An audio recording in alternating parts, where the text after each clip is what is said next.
Disclaimer: all contents provided by this channel are meant for educational and informational purposes only. It is very important to do your own research and analysis before making any investment based on your personal circumstances. Due diligence is the key. Trading market always has a risk involved.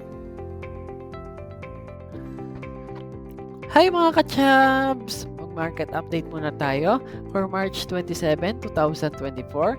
So, 3 days lang ang ating trading for this week kasi holiday na for March 28 and 29 for the whole week. So, pero tara, let's see muna ang mga nangyari for today's market. PSEI ended higher by 5.36 points. So, up tayo na 0.08% to close at 6903 level. Our PSEI or our market has experienced a choppy session kasi medyo nag-trade lang tayo, medyo nag-swing lang kasi tayo ng up and down most of the day before closing the week in the positive territory. Mga ka-chubs, si PSEI ay currently nagko-consolidate lang sa area ng ating Darabas box sa around 6.8 to 6.9 levels. And currently, ang ating RSI ay nasa 53 levels. And hopefully, sana next week mag-trade na tayo mostly sa above 6.9 levels. So, check lang natin. Ang PSEI ay meron tayo ngayong net foreign selling na negative 304 million pesos. And for our top gainers and losers, ang top gainers natin, si CNPF, up siya ng 8.70%. Next naman, P-Gold, Pure Gold, up siya ng 4.08%. Next naman, si Converge, up siya ng 2.68%. So, grabe naman, no? P-Gold, saka si NPF, mga pagkain to, food-related. Lakas naman ang closing nyo. Holiday, And for our losers, si DMC, down siya ng 6.89%. Tapos, next naman, si ICT, down siya ng 1.85%. Tapos, next naman, si Meralco, down siya ng 1.11%. So, dito, grabe. Sakto nakapag-sell tayo kay DMC ng mataas. So, grabe. Hindi tayo naabutan nitong negative 6.89%. So, sa Sabado, sa ating weekly update, i-check nyo. Kasi dapat ilalagay ko doon si LTG, kasi si DMC, kasi nagbenta tayo sa kanila. Pero, tara. Abangan nyo na lang yon sa Sabado. And for our commodities and currencies, mga ka-jobs, the price of gold is currently trading nasa $2,212 dollars per ounce. So, the price of gold is nagmark siya ng mga gains sa overnight natin trade. So, magabi lang to. Any more upward momentum was dulled by the persistent strength in the dollar. And for USD to PHP, ang palitan sa ating merkado, nasa 56 to 56.27. And for our oil naman, nagtitrade siya sa around 81.71 per barrel. Oil price could rally to $100 per barrel as soon as September following the Russia's shift to cut production, though the US is likely to tap its emergency oil reserve to lead on the prices. So, ang palitan naman sa ating coal is unchanged. And for our nickel, up tayo ng 0.02%. So mga ka-chopsticks, pala, kompletuhin na natin itong table natin kasi hindi ko pa siya nakakompleto. Dito sa baba, yung mga relationship ng mga commodities natin at mga local stocks. So makikita nyo naman, nandito pa lang si nickel pa lang. So related stock niya is si NIKL at FNI. Actually, si DMC din pala nandyan, no? So, pero next week, kompleto na yan. Kaya huwag kayong mag-alala. Mga ka-chubs, unahin natin silipin ay si JG Summit Holdings Incorporated or simply JGS. JG Summit Holdings Incorporated, one of the largest and most diversified Philippine conglomerate, reported its net income to 20.2 billion pesos in 2023. This robust performance came from the significant turnaround in the company's airline, along with its expanding margins in its property sector and food businesses, and tempering losses from its petrochemical unit. These numbers were delivered on the back of the 14% increase in total revenue of 343.8 billion pesos. JGS consolidated core net income surged by 218% year-on-year as a strong top line was boosted by better operating margins across all of its subsidiary.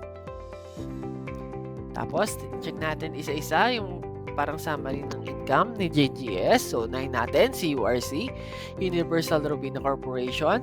Total revenue grew by 8. URC's total revenue grew by 6% year-on-year to 158.4 billion pesos. This primarily from the volume and value expansion of its agro-industrial division together with its post-price correction recovery in its international business and the growth of most of its domestic categories that help offset the challenge segment. Meanwhile, its operating income reached to 17.4 billion pesos, so up siya ng 14% year-on-year. URC posted a net income of 12.2 billion pesos, so down siya ng 13% from the previous year's net income. This is mainly due to the one-time gain on the recognition of the sale of land in 2022. As part of its effort for expansion, URC is investing in a 31-hectare site in Malbar, Batangas that would house state-of-the-art production facilities. Tapos next naman natin for real estate and hotels. So nandiyan naman si Robinsons Land Corporation or RLC, one of the leading diversified real estate firm in the Philippines, recorded a 24% rise in net income totaling to 12.06 billion pesos, primarily fueled by its success in its malls, hotels, and joint venture. Additionally, it achieved a historic high in its net sales for RLC residences at 21.3 billion pesos. So, tapos naman, up naman ng 26% year-on-year, while its joint venture net sales takes up improvement by 117% year-on-year.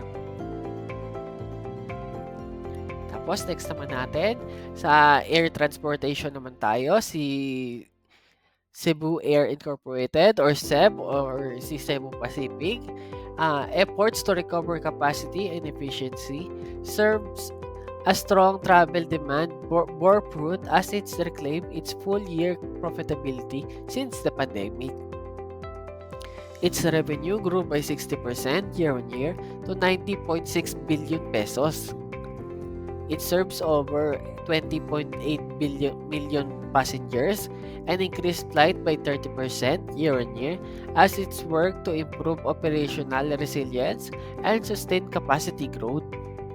Coupled with more efficient operation and lowered fuel cost, this leads to the net income for the financial year 2023 to 7.9 billion pesos from a 14 billion pesos loss in 2022. Cebu Air also solidified its position as the Philippines' leading domestic carrier with 53% market share. Tapos, next naman natin for the petrochemical, as the company remained strained during the prolonged petrochemical cycle drought, the company made a strategic decision to shut down the plant in the early 2023 and began the resumption of its operation in June. After resumption, sales volume began to ameliorate to close the year with a 19% growth year-on-year and led the revenues to a steadily expanded by 6% to 38 billion pesos amid lower petrochemical selling price. Tapos, net losses also narrowed down to 12.9 billion pesos. And for its core businesses or core investments, the company share in Meralco's financial year 2023 earnings jumped by 26% year-on-year to 9.8 billion pesos. Tapos, next naman, yung equity niya, equity income from Singapore Land Group fell to 2.5 billion pesos from 3 billion pesos. This was mainly due to the decrease in the contribution from its residential project as most of its project were sold in 2022. Tapos, and lastly, sa PLDT naman tayo, the company saw an 8% lower dividend from PLDT totaling to 2.6 billion pesos. Mga kachubs, ang next naman nating silipin ay si SM Investment Corporation or SM at si Citicorp Energy REIT Corporation or simply CREIT. SM Investment Corporation, the country's most valuable conglomerate, has gained foothold in the real estate investment trust space with a deal to buy 28.79% of CREIT for about 5 billion pesos. Meanwhile, Citicorp Renewable Energy Corporation will remain the single largest stakeholder in CREIT with a 32.88% effective ownership. The deal involved the purchase of 1.88 billion shares in CREIT from Citicorp Renewable Energy Corporation and its wholly owned subsidiary Citicorp Solar Tarlac 1 at 2.65 pesos per share.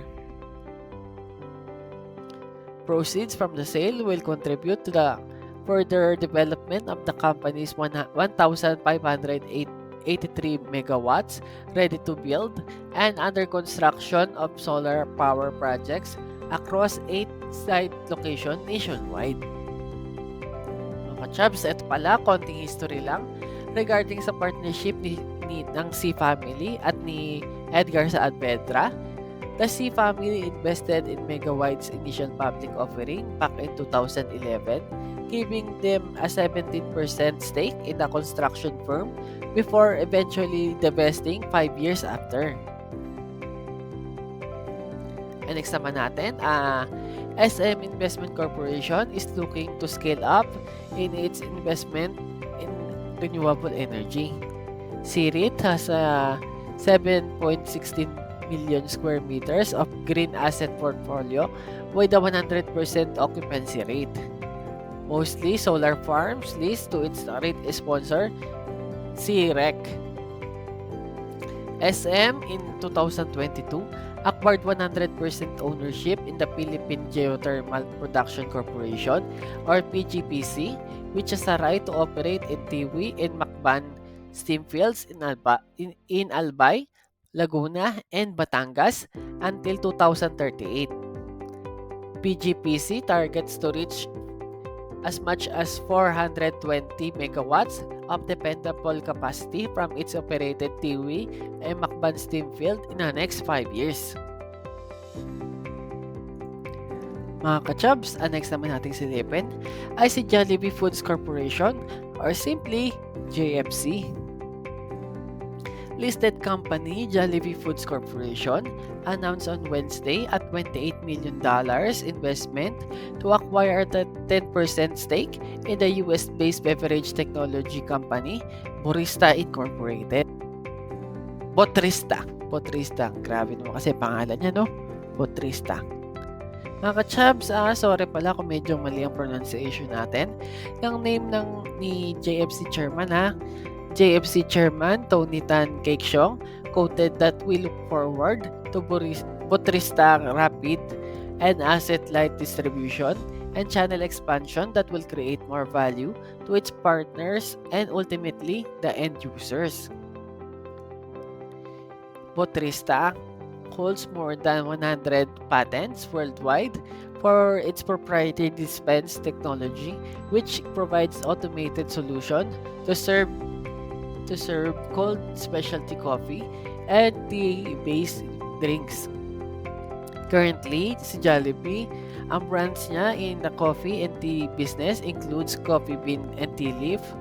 Tapos, next naman si Common Man Coffee and Highlands Coffee. If you enjoyed today's video, make sure to subscribe to Go Chubby Trader, like the video, and share with family and friends. I will see you in the next video. Take care and bye for now.